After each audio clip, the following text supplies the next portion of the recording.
The Nerlin Nerds podcast is brought to you by The Goddamn Sauce. Go to thegdsauce.com for details to order all the sauces to replace your ordinary condiments. Pulpery Media presents Nerlin Nerds with your hosts, Brock and Ben. This is where we discuss the pop culture topics that interest us and those minor details that irritate It was us. a party. Yeah. It was fun. I mean, a dual ring cage match is always gonna. My mother brought me to OG War Games in a Norfolk scope. Way back then. This was the NWA before it was Yeah. WCW. But back in your Virginia days. Correct. Yeah. It was like the Road Warriors and I don't know. Dusty Rhodes were in the match as always. The Four Horsemen. They were brutal. They had a fucking top. Yeah. On it. A roof. Yeah. It was awesome. I'm listening. So I was a huge fan when they brought it back. Yeah. And of course now it's all modern and gimmicked and they have fucking platforms on the top and shit. But that makes for amazing stuff. Yeah. You get to jump off. What, did you see Io Sky and Tiffany Stratton jump off the top? Yeah, I saw the clips of that. Okay. Io Sky moonsault off the top of this fucking 20-foot cage with inside of a trash can. Old school, one of those like metal trash cans. And Tiffany Stratton did a swanton dive off the top of this fucker. All right, here we go. The women's match, every single one of them took a minute and a half to dig under the ring before getting into the cage. Was fucking dumb. Stupid. There were a couple of them who were like, literally, no, it's over here, and go to the other side. Like, get in the fucking ring, please. Get in the fucking ring. It drove me bonkers. Bayley and Nia Jax started, and it was yeah, man, they were clunky. Like, I've had a better wrestling match with a pillow, I believe. Like, it's just clunky. Well, is it that? Because I mean, they've been in the WWE for a while. They feuded for like 6 months. I know, but it's like, do you feel that the level of talent has moved past Bayley and Well, Nia here's Jax? the thing. Bayley, if she's put in a match one-on-one, can still wrestle. Yeah, but it's it's not fun to watch anymore. No, It's very. She's more on. Like, she's better on the mic these days. Yeah. Like, when she... I get that, yeah. This is sound terrible. When she was hurt and during COVID, she was the best she's ever been because she was on the mic and she was a smartass. Whatever. Sloppy. As the match progressed, it got a little better to where when all of them got in the ring... Right. It was good. That's when the chaos started. But yeah, like everything leading up to it was a little off. Whatever. They still had fun. Rhea Ripley put Liv Morgan through a table and pinned her. But I just feel with the women's division of the WWE, they're I don't want to say a crossroads. No, it is.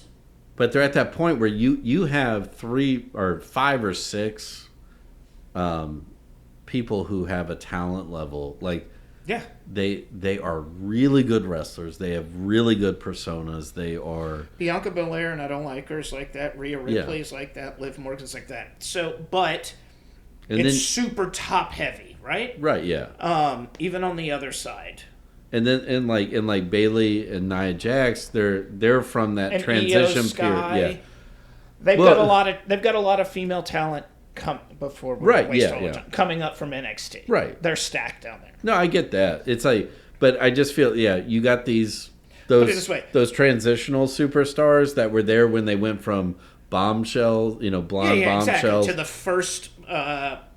the first wave that actually wrestled. First wave, the Baileys and the Becky Lynches and Sasha Banks and who was the fourth horse? But Charlotte Flair. Yeah, but the level of talent that these women have nowadays is amazing. Exactly. Rhea Ripley is redefining the game. Yeah, with one arm. Yeah, and one eye. Her feud with Liv Morgan needs to die. Yeah. But they went right back at it the next night. Sure, yeah. Whatever. So the next match was... You know they're going to milk that like they did the they will, first forever. bloodline. Forever. Yeah. Until Dom turns good and goes back to Rhea. Which they might be working on. Yeah. So the next one was LA Knight versus Shinsuke Nakamura. Yeah. Lord Sakai from I came Ghost in of at the Tsushima. tail end of that, yeah. Did you see his entrance, though? No. Oh, come Oh, on. no, I did. The I Ghost did. of Tsushima? Yeah. Lord Sakai. Yeah. And it was everything it needed to be. He came in and he kicked the shit out of LA Knight and he won. Not expecting that at all. Absolutely. Right. Loved it. It was like a 5-minute squash match. It really was. What belt did LA Knight have? The like Intercontinental? No, the U.S. title. The Intercontinental, what's next Yeah. in the triple threat match. Yeah. So I am completely okay with Shinsuke Nakamura being a fucking rogue samurai. I love that, yeah. Hurting people. Yeah, that's awesome. Because he could still wrestle. Yeah. And then he has the mist that he spits in your face. Just like the great Buddha. And it was a solid match. Like I said, 5-minute squash match. Exactly what it needed to be. I didn't need a back and forth 18-minute. Well, and we need to get LA Knight back into the working his way up. Correct. He's way better in chase mode. Yeah. Way better. Which is that's why Cody Rhodes as a champion doesn't. That's for another day. Yeah. We spent decades doing it. Next was the... Was that the one with Gunther's boy in it? Yes. Yeah. It was the triple threat match. Yeah. Which Sheamus... Braun Breaker. Yeah. Boy, when the camera was looking at Ludwig Kaiser, whatever, and Braun Breaker came like a fucking missile. Did a spear. And speared, it was a shoulder block. It looked like he was shot out of a cannon over the camera. This kid is fucking up. That's Scott Steiner? No, Rick Steiner's kid. Scott Steiner's his uncle. I love the Steiner brothers, by the way. I am a Steiner brothers fucking stan. Those motherfuckers were awesome. Big Papa Pump. After that, fucking amazing. At any rate, this kid's fucking good. And I like it that he's still rocking like the 90s Dayglow jumper. That's an homage to his dad. Yeah, no, I totally get that. His dad wore the fucking wrestling earmuff things, like the headgear. Well, I mean, and Braun was an Olympic wrestler, right? Not Olympic, but he's a collegiate wrestler. Yeah, okay. Scott Steiner went to Michigan, by the way. Boo. Was it Mike Rotunda, Bray Wyatt's dad, went to Syracuse?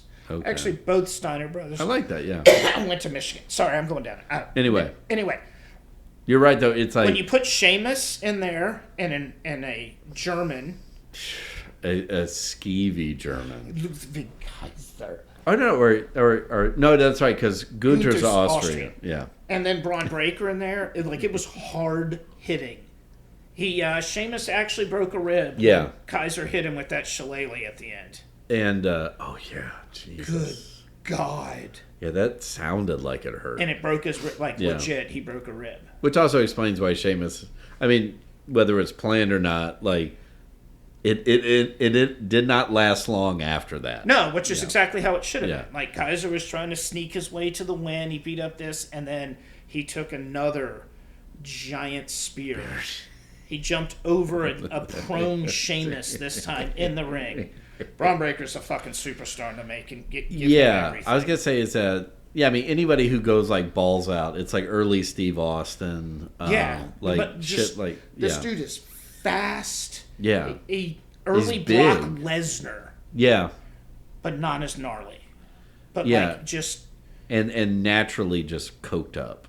Right, that's what we're getting at. It's like Dune Coke. Right. It's got the spice in it. I'm going to fucking talk about Dune Coke for an hour. Okay, so then we got to Gunther and... The slap match. And I can't... And Damian Priest. We can't say Damian Priest. I don't like what they're doing with Gunther, making him doubt himself and maybe be a good guy. Yeah. No, he's got to stay on the... Because the next night, him and Finn Balor got into it based on what happened at the end of the match, and Gunther was like, I needed to beat him by myself.